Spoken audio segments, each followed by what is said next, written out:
गांधी जी इस देश के लिए आज़ादी दिलाए,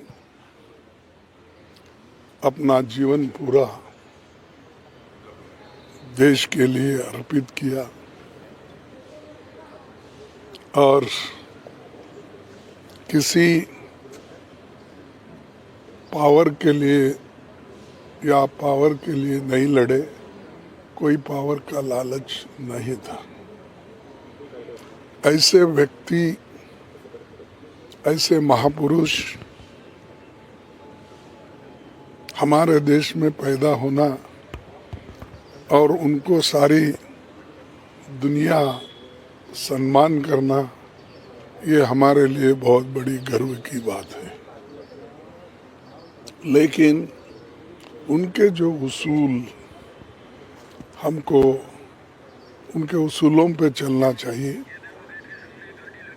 उस पे आज देश के नेता लोग नहीं चल रहे हैं, क्योंकि उनको गांधी जी के उसूल क्या है मालूम नहीं।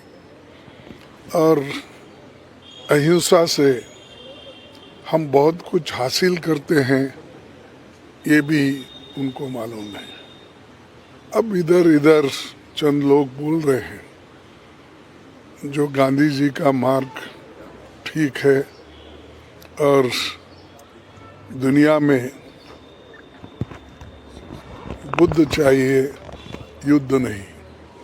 लेकिन एक काम गांधी जी ने 100 साल पहले किया था और उसी के वजह से हम कामयाब होके आए और दुनिया के बहुत से लीडर जैसा मंडेला जी है और दूसरे लूथर है, मार्टिन लूथर, ऐसे सभी लोग उनको गुरु मानते हैं। और ऐसे महापुरुष के बारे में, उनके उसूलों पे चलने के लिए हम सभी तैयार होना। लेकिन हमारे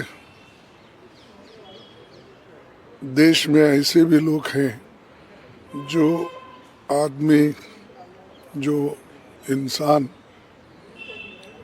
हम सबको आज़ादी दिलाया, उसको गोली से मारने वाले भी लोग हैं और किसी के ऊपर कभी उन्होंने हाथ नहीं उठाया, लेकिन उनके छाती में गोली चलाकर उनको ख़त्म किया गया।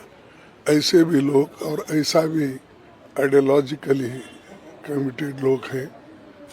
तो इससे देश आगे नहीं बढ़ेगा जब तक ये द्वेष का राजकारण है और जब तक आप लोग हिंसा करते रहेंगे, एक दूसरे को हेट करेंगे, तो हम कामयाब नहीं हो जाएंगे। तो शांति के साथ जो उन्होंने हमको मंत्र दिया, शांति का मंत्र, उसको लेके अगर हम चलेंगे तो ये देश प्रगति करेगा, आर्थिक दृष्टि से, सामाजिक दृष्टि से, शैक्षणिक दृष्टि से।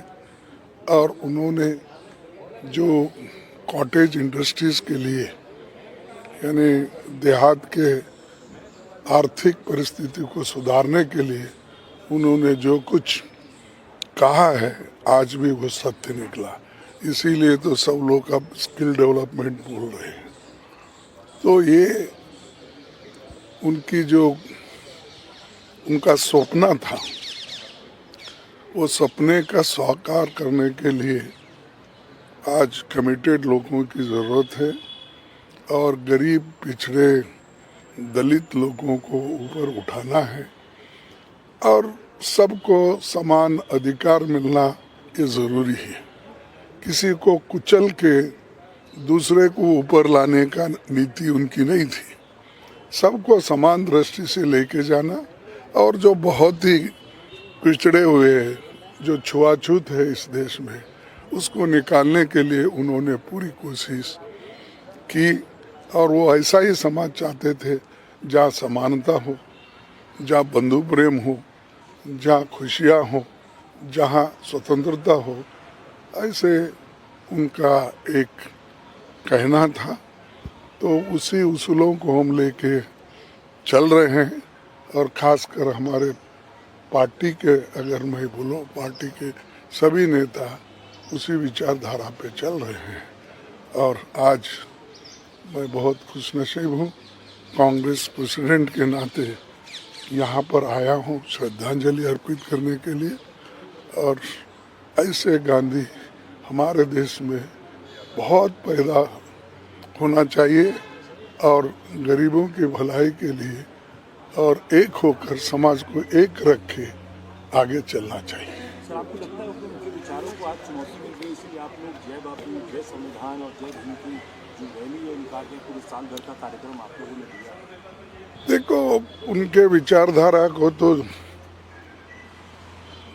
खत्म करने की कोशिश उसी दिन हुई, 30 जनवरी 1948। अगर उन उसूलों को अगर चाहते थे तो गोलियां मार के कोई खत्म नहीं करता था। तो इसीलिए हम ये चाहते हैं कि जिनमें गलतफहमी हो गई है, जिनको अपने विचार से ही देश आगे बढ़ता है, ऐसे जिनके दिमाग में है, या धर्म के नाम पे अगर हम राजनीति करें, वो किसी को अच्छे रास्ते पे नहीं ले जाएगा। क्योंकि धर्म ये धर्म होता है, हर एक का फेथ होता है, लेकिन धर्म के नाम पर राजकारण करना ये अच्छा नहीं है। और राजकारण में धर्म और अपने उसूल अनुष्ठान में लाने की जो कोशिश करते हैं वो गलत है। इसीलिए आप धर्म अलग रखो और पॉलिटिकल विचारधारा अलग रहो, तभी देश ठीक ढंग से चलता है।